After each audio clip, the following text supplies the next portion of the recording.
Man, I have not touched my intro in a long time. You know what? Fuck it. Roll the intro.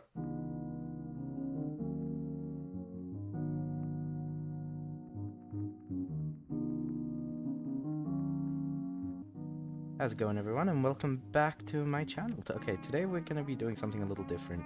I decided to start doing Warframe content since Warframe is one of my favorite games of all time. I've played it since release, actually since beta. So today we're going to be taking a look at Sevagoth, a new Warframe that has been released with Update 30, Call of the Tempestari. Now, I'm going to be going into an in-depth build. I am no means a professional at this game.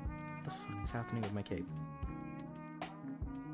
Okay, I'm no means a professional at this game. My builds are not 100% efficient, and they're not meant to be a guideline as to how to use it. It's just more of a showcase on how I use it and how I make Sevagoth work for me. Yeah, with that being said, let's get into it. A Sevagoth can be obtained by doing the new quest Call of the Tempestari. It's about a 30-minute or 40-minute long quest. To play the Call of the Tempestari quest, you do need to own a railjack. It is a railjack based mission, and you do need to have the Deadlock Protocol quest completed. And farming Sevagoth would be done with the new mission that they've introduced into the game called Void Storms, which are essentially void fishes in the railjack missions.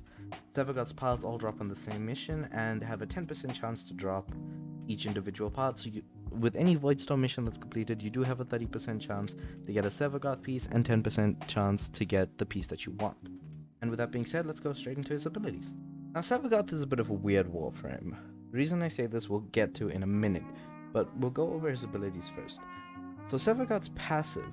On death, becomes Sevagoth's shadow and fight to resurrect him by collecting the souls needed to rebuild his tombstone. This is essentially Nidus's ult, but with more steps. What you would do is, the moment you die, you turn into a tombstone, you take control of his ult, which is his exalted shadow. You will then be able to only use his shadow's second ability to collect souls. And we'll get more into Shadow's ability in a minute. Let's just cover these three. The Sevagoth's first ability is called Reap. Reap sends out Sevagoth's shadow in a straight line in front of him. It does go to wherever you're aiming. To keep that in mind, that if you want to direct his shadow, just aim with your crosshair and he will follow it. What the shadow does is it increases the amount of damage enemies take and deals true damage, therefore negating all armor.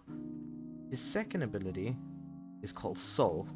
Soul plants a dead seed in nearby targets to drain their life force. Reap what has been sown to detonate afflicted enemies, dealing a percentage of their health as radial damage. The souls of the dead fill the death well. What this means is that when you use the ability, enemies will get afflicted with this black smoke, and they will begin to take damage. Once these enemies are killed, they will fill up the little death well you see on the side there.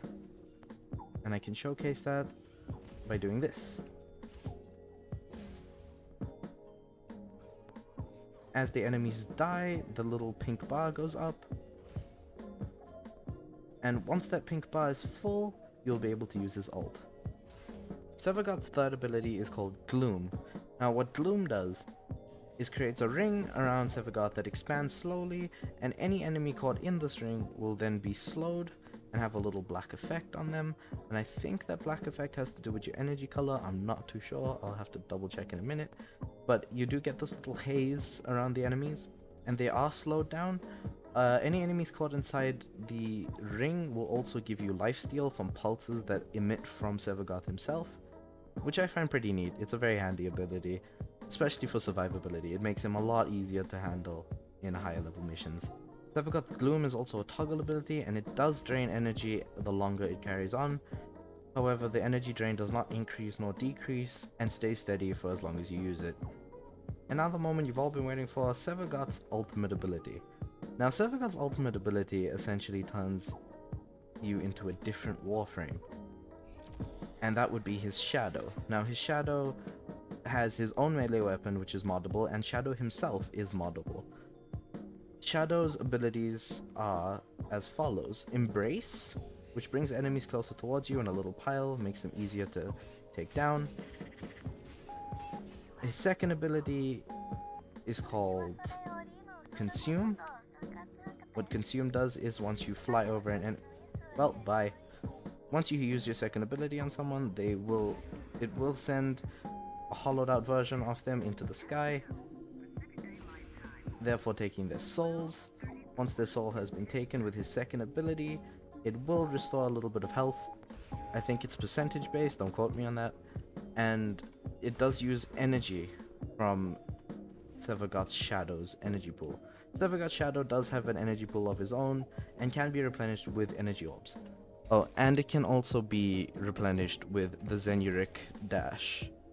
Sevagoth's Shadow's third ability is called Death's Harvest, and what this does is it increases the amount of damage all enemies take.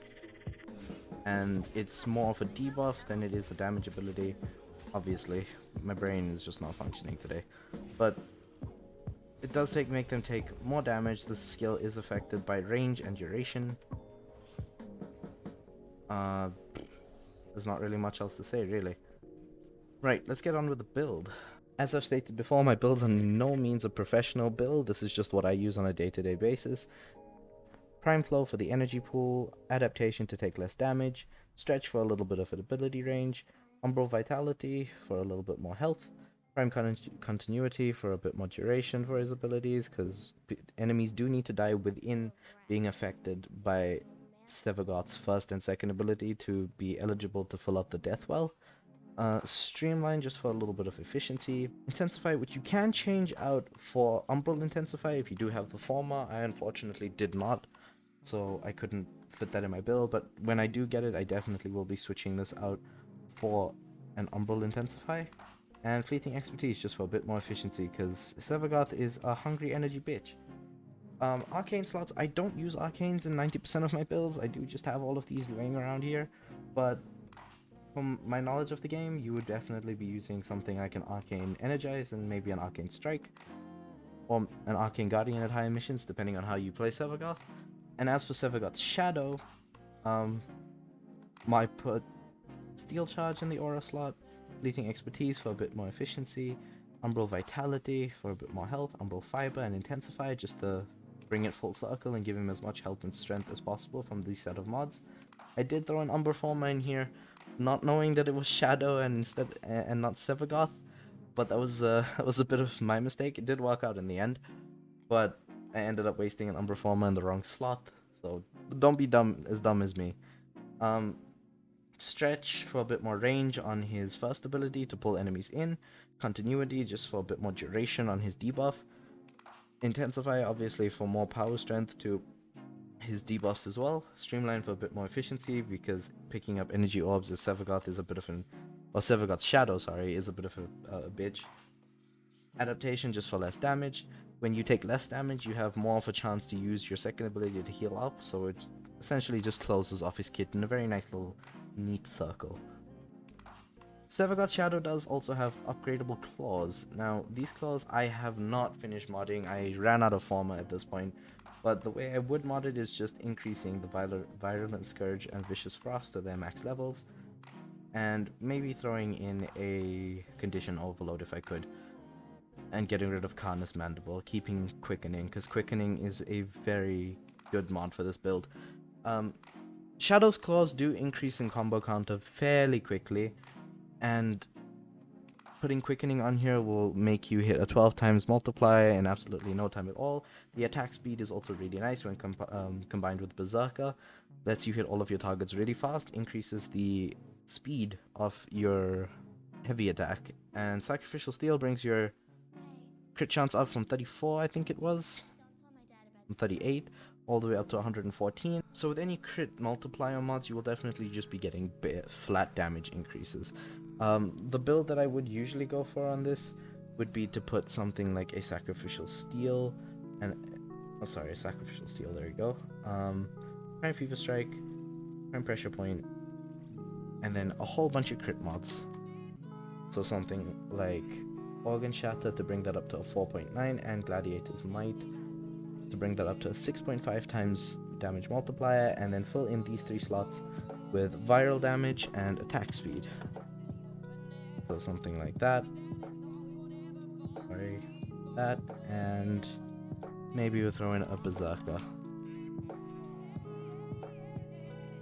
So this will ensure that you have a high enough attack speed and an insane amount of crit damage, but the slash damage from the build will definitely not show through as much. That's why I go with this build. I will be finishing this build and maybe posting a little picture of it on my social medias. If you do follow me there, I'll put all of the links in the description just to make sure that everyone gets to see what this build actually is when it's done. I just thought it'd be a better idea to release this video now to help everyone out that just can't understand or just don't want to put in the time to understanding how Sevagoth works. To show you how much damage Sevagoth's Shadow's Claws can do, I will be showing you on level 155s, I believe. I need to charge up the Deathwell. Give me a second. Right, now that that's done, when using Sevagoth's Shadow, your main strategy would be to pull enemies in and slash away. This thing absolutely tears through level 150s and in Steel Path can definitely hold its own. However, with the build that I'm using currently that's not fully efficient, I do die a lot in Steel Path. However, with the amount of health that the Sevagoth's Shadow has, it does allow me to revive very, very easily in Steel Path. And I bank off that. That's mostly how I enjoy playing Sevagoth. If you don't feel like dying, obviously you can add a bit more survivability. If you don't mind it, then you can definitely go with my build or tweak it to how you would like to play. Remember, these are not facts, these are opinions and my playstyle, so feel free to change anything in the build that suits your playstyle. How I play him does not have to be how you play him. And with regards to the update itself, I feel like Sevagoth is definitely one of my new favorite Warframes. He is very well balanced. His kit definitely brings a lot to the table. It's unlike any other Warframe that we've had to be able to debuff and do damage, as well as being thrown into a completely separate Warframe. We do have Equinox, but that's more of a transformation than it is a separate Warframe. You do only mod Equinox as a single Warframe, whereas you mod Sevagoth as him and his Shadow separately, and his Shadow's Claws. So that by far was one of the coolest things that I've seen in this update. I do feel like DE put a very considerable amount of thought into the Warframe. However, the Call of Tempestari quest itself was very lackluster. I feel like if they put enough thought into the quest as they did in Sevagoth, they both would have been absolutely amazing. I am blown away by the Warframe, but the quest has me just disheartened. I do not like how the quest ended, how little cutscenes there were, how little story there was, and how mundane the tasks were to do. But yeah, that's pretty much it for today's video. If you do like it, please make sure to leave a like, subscribe, whatever, and let me know what your builds are down in the comments. Maybe I missed something, maybe I changed something that I shouldn't have changed. Let me know in the comments down below. But until then, thanks for watching, and I'll see y'all later. Good luck!